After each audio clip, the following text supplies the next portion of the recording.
આજે આપણે નવું એક ચેપ્ટર બેસતું સ્ટાન્ડર્ડ 10 10મા ધોરણ માટે, જેનું પરીક્ષામાં છે મૂલ્ય 4 માર્ક્સ. એક 3 માર્ક્સનો દાખલો અને એક 1 માર્ક્સનો વિકલ્પ અથવા ખરા ખોટા કે કોઈ પણ સ્વરૂપે પૂછાઈ શકે. ચેપ્ટર નંબર 7 યામ ભૂમિતિ, કોઓર્ડિનેટ જીઓમેટ્રી જેને કહેવામાં આવે અંગ્રેજીમાં. હવે વિડીયો આપણે જે બનાવીશું એ પરીક્ષાલક્ષી અને પરીક્ષામાં પૂછાય એવા ઇમ્પોર્ટન્ટ દાખલાનો જ આપણે વિડીયો બનાવીએ છીએ, જેથી તમે આટલું તૈયાર કરો એટલે પરીક્ષામાં તમને આના 4 માર્ક્સ સરળતાથી મળી જાય. એટલે વિદ્યાર્થી મિત્રો, તમે જો મારી ચેનલને હજુ સબસ્ક્રાઇબ ન કરી હોય તો સબસ્ક્રાઇબ કરી દો, લાઈક કરો, શેર કરો અને વિડીયોને અંત સુધી જુઓ, જેથી બીજો પાર્ટ તમને સમજવામાં ખૂબ સરળતા રહે. તો સ્ટુડન્ટ્સ, આપણે ચાલુ કરીએ હવે યામ ભૂમિતિ. તો યામ ભૂમિતિ એટલે શું? તો આપણને ખબર છે કે એક્સ અક્ષ અને વાય અક્ષ,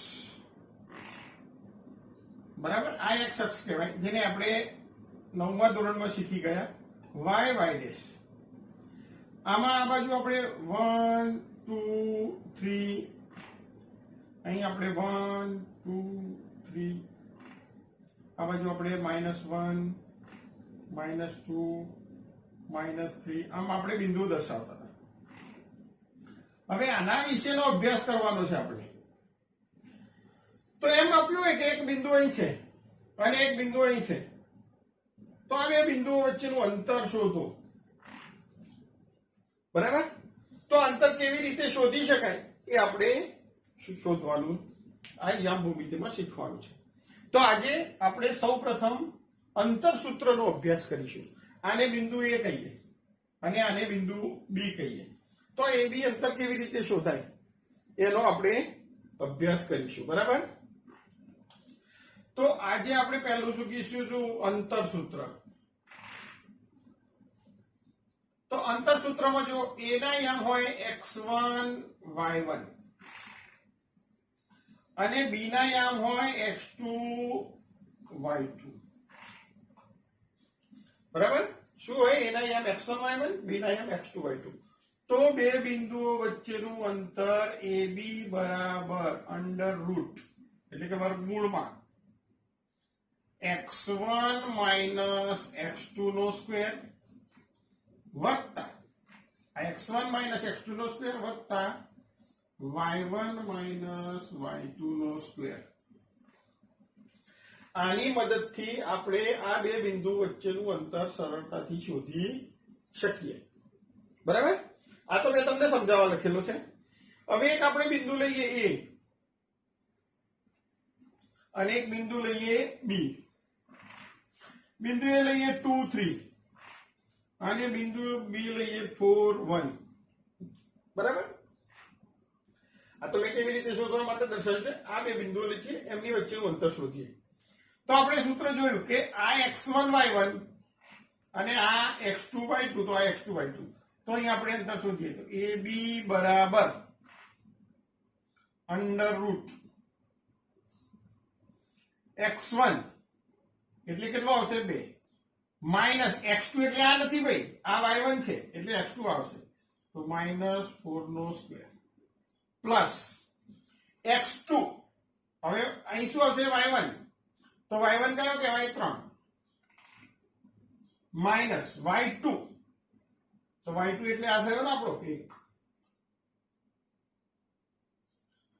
હવે વર્ગમૂળમાં 2 - 4 એટલે કેટલા થાય? આપણને ખબર છે કે -2 નો સ્ક્વેર પ્લસ અહીં 3 - 1 એટલે કેટલા થાય? 2 નો સ્ક્વેર. તો √ -2 નો સ્ક્વેર, તો -2 નો સ્ક્વેર કરો એટલે પ્લસ થઈ જાય અને આનો સ્ક્વેર કરો એટલે કેટલો થઈ જાય? 4. એટલે કે 4 + 4 વર્ગમૂળમાં 8. હવે વર્ગમૂળ 8 બીજી રીતે લખવું હોય તો 4 દુ 8 લખાય. 4 નું વર્ગમૂળ નીકળી જાય 2 અને 2 નું ના નીકળે તો √2. તો આ બે બિંદુ વચ્ચેનું અંતર કેટલું થાય? 2 √2. આ આપણા આ ચેપ્ટરનું એક અગત્યનું સૂત્ર. દરેક દાખલામાં અંતર તો શોધવાનું આવશે જ, એટલે અંતર સૂત્ર આવડવું જ જોઈએ. પરીક્ષામાં દાખલો પૂછાય એટલે અંતર સૂત્ર લખો તો પણ એનો અડધો માર્ક્સ મળે તમને. એટલે વિદ્યાર્થી મિત્રો જેટલું આવડે આ કિંમત મૂકો એટલે બીજો અડધો મળે, અને જવાબ આવે એટલે બીજો મળે. એટલે તમને જેટલું આવડતું હોય એટલું પરીક્ષામાં લખતા રહેવાનું. હવે એક બીજા બે બિંદુઓ લઈએ. હવે આપણે આ કાઢી નાખીએ. બીજો એક અંતર શોધવાનો દાખલો લઈએ કે બિંદુ એ ના યામ લઈએ x1, ચલો બી ના યામ આવી રીતે લઈએ, સેજ જુદી રીતે લઈએ. x1 y1 લેવા એ લઈએ અને અહીં બી લઈએ, અને બી ના યામ લઈએ -a -b. હવે આ બે બિંદુ વચ્ચેનું આપણે શું શોધવાનું છે? અંતર શોધવાનું છે. તો આપણું અંતર સૂત્ર તો તૈયાર છે. AB બરાબર √x1 - x2 નો સ્ક્વેર વત્તા y1 - y2 નો સ્ક્વેર. બરાબર. તો આ સૂત્ર આ દાખલાની રકમ છે ને આ સૂત્ર. હવે આના આધારે દાખલો ગણવો હોય તો શું થશે?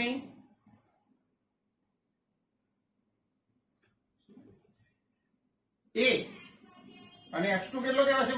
એટલે a માઈનસ તો આ ખરું જ, અને ફરી -a નો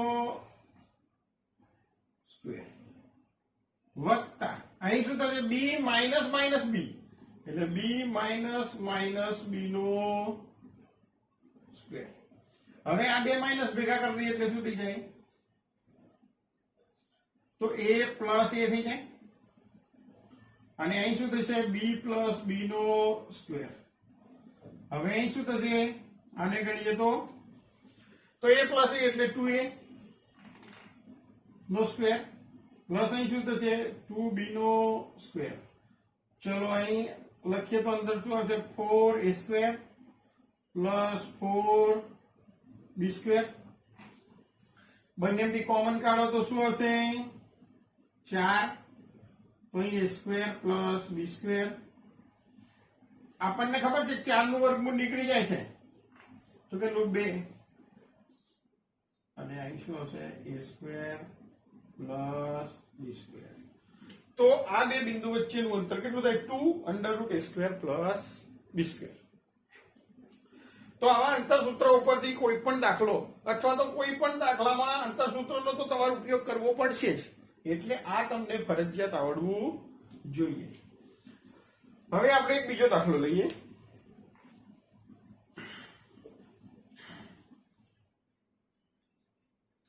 હવે દાખલા તરીકે કોઈ ઉગમ બિંદુ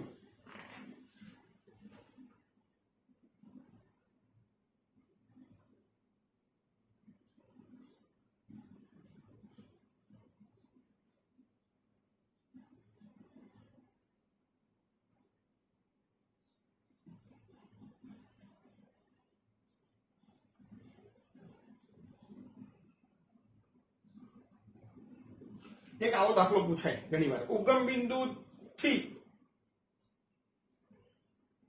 બિંદુ 3, 4 નું અંતર શોધો. હવે ઉગમ બિંદુ એટલે આપણે શું? તો જે આપણે આલેખ દોર્યો બરાબર, એમાં x યામ અને y યામ જ્યાં છેદે એના યામ કેટલા હોય? ઉગમ બિંદુના યામ 0, 0. એને ઉગમ બિંદુ કહેવાય. આને એ કહી દઈએ, અને આ બિંદુને આપણે દાખલા તરીકે p કહીએ, તો 3, 4 થયું. તો ઉગમ બિંદુ એટલે 0, 0, અને બિંદુ આપણને આપેલું છે, તો આ બે બિંદુ વચ્ચેનું અંતર શોધવાનું. તો આપણને સૂત્ર ખબર છે કે AP બરાબર √x1 - x2 નો સ્ક્વેર. અંતર સૂત્ર તો લખી જ દેવાનું તમારે, y1 - y2 નો સ્ક્વેર. ચલો આનું શું આવશે? અહીં 0 - 3 નો સ્ક્વેર વત્તા 0 - 4 નો સ્ક્વેર. તો અહીં શું આવશે? 0 - 3 એટલે -3 નો સ્ક્વેર વત્તા 0 - 4 એટલે -4 જ થશે એનો સ્ક્વેર. તો અહીં શું થાય? વર્ગ કરીએ એટલે માઇનસ નો વર્ગ પ્લસ થઈ જાય. 3 × 9, 4 વર્ગ 4 × 16, એટલે √25. 25 નું વર્ગમૂળ આપણે કાઢી શકીએ. કેટલું આવે? 5. તો ઉગમ બિંદુથી આ બિંદુ P વચ્ચેનું અંતર કેટલું થાય? 5. તો કોઈ આવો દાખલો અથવા વિકલ્પમાં પણ આવું પૂછી શકે. બરાબર. હવે એક બીજો દાખલો જોઈએ કે બિંદુઓ સમરેખ છે કે નહીં. શું જોવાનું છે આપણે? બિંદુઓ સમરેખ છે કે નહીં.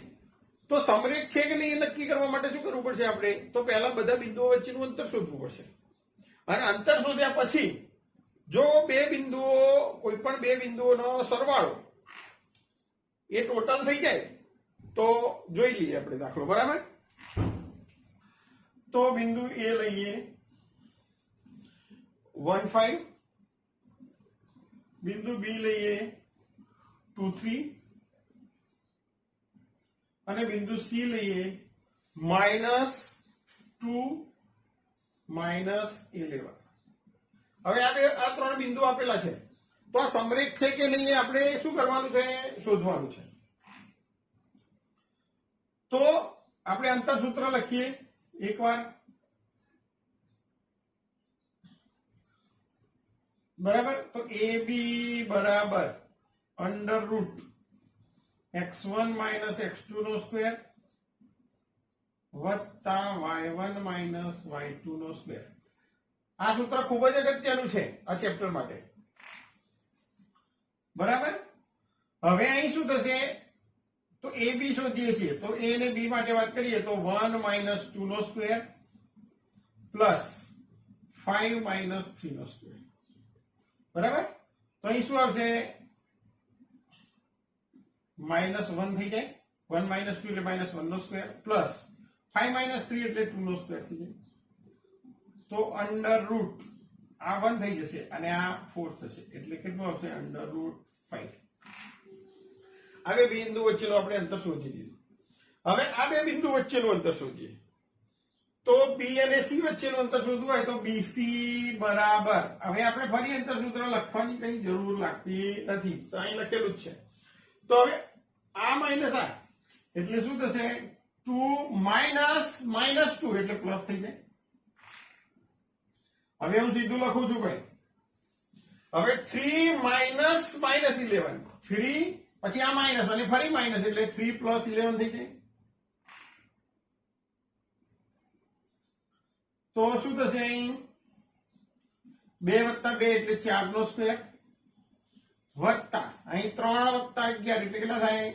14 નો સ્ક્વેર. તો અંડર રૂટ 4 નો સ્ક્વેર કેટલો? 16. 14 નો સ્ક્વેર 190.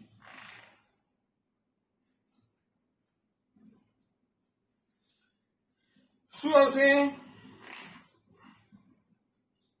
તો 16 વત્તા 196, તો 6 ને 6 12, 9 ને 1 10 ને 1 11, તો કેટલા આવશે? 212. હવે 212 ને કેટલા વડે ભાગી શકાય એ જોઈએ. તો આના બરાબર શું લખાશે? તો અંડર રૂટ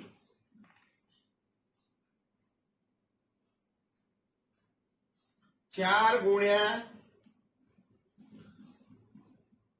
53 થશે, એટલે 2√53. બરાબર. 53 × 106 = 212. બરાબર. હવે એસી શોધીએ. તો એસી બરાબર અંડર રૂટ શું થશે? એસી લખ્યું છે એટલે 1 માઇનસ એટલે પ્લસ થઈ જશે, અને પ્લસ અહીં શું થશે? 5 માઇનસ પ્લસ એટલે 11, આનો સ્ક્વેર થઈ જાય. તો શું આવશે? અહીં 3 નો સ્ક્વેર પ્લસ 16 નો સ્ક્વેર. કેટલું આવશે? 3 તરી 9 વત્તા 16 નો સ્ક્વેર 256. 56 ને 9 265. બરાબર. હવે 265 6 ને 2 8 ને 5 13, આનું કશું થશે નહીં. હવે જો કોઈ પણ બે નો સરવાળો કરો તો ત્રીજા જેટલો થતો નથી, માટે લખાય કે એ બી અને સી બિંદુઓ સમરેખ નથી. બરાબર? તો આ રીતે બિંદુઓ સમરેખ છે. જો બે કોઈ પણ બે નો સરવાળો આનો આનો અથવા તો આનો આનો અથવા આ બે નો સરવાળો ત્રીજા જેટલો થઈ જતો હોય તો એ સમરેખ છે, પણ એવું અહીં થતું નથી, માટે આ બિંદુઓ સમરેખ છે એમ કહી શકાય નહીં. માટે કેવા છે? સમરેખ નથી. એવું ના લખવું હોય તો અસમરેખ છે એવું લખી શકાય. એક બીજો દાખલો જોઈ લઈએ. અંતરસૂત્ર ઉપર આધારિત છે કે બે બિંદુઓ વચ્ચેનું અંતર આપેલું હોય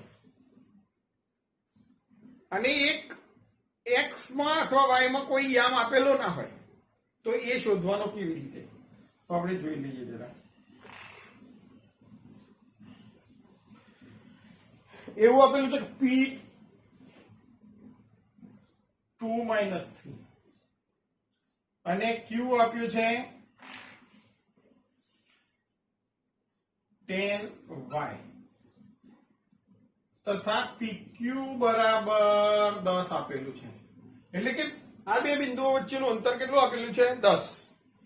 તો આ y શોધવાનું છે. તો y શોધો. એક આવી રકમ છે. તો આપણને ખબર છે PQ બરાબર √x1 - x2 નો સ્ક્વેર વત્તા y1 - y2 નો સ્ક્વેર. હવે અહીં PQ 10 આપેલું છે. હવે x1 કેટલું?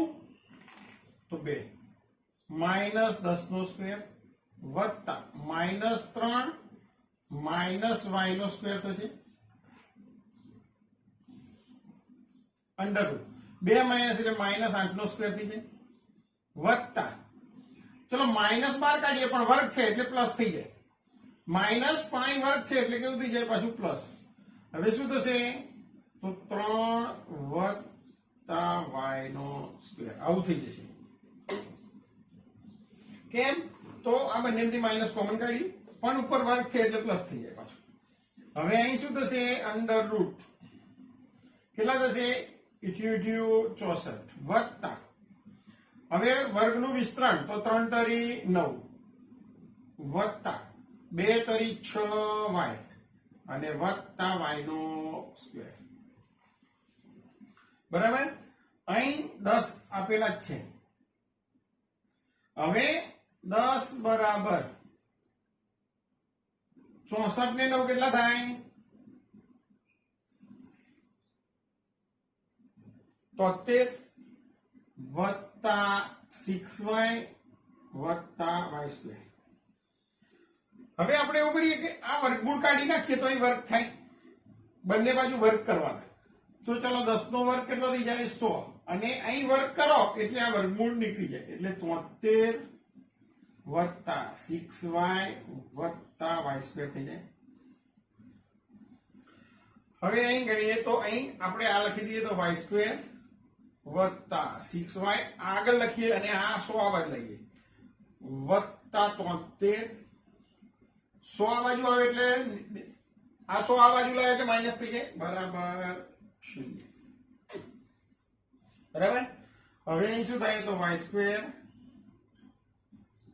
વત્તા 6y માઇનસ 100 માંથી 73 જાય મોટાની નિશાની એટલે કેટલા આવશે? 27 બરાબર 0.